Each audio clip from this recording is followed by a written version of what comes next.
In this video, I will show how to calculate VAT in Excel. So we have this demo.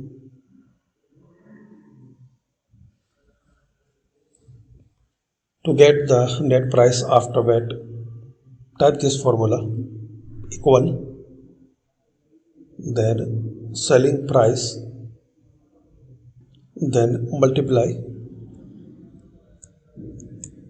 So type this asterisk.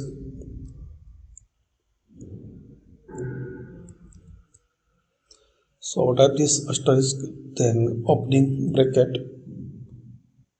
Now 1 plus VAT and select now this VAT reference.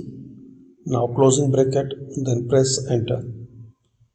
So this way you can calculate VAT and you will get the net price. Now drag and drop. Now here equal sum formula. Select it. Now select, then press enter.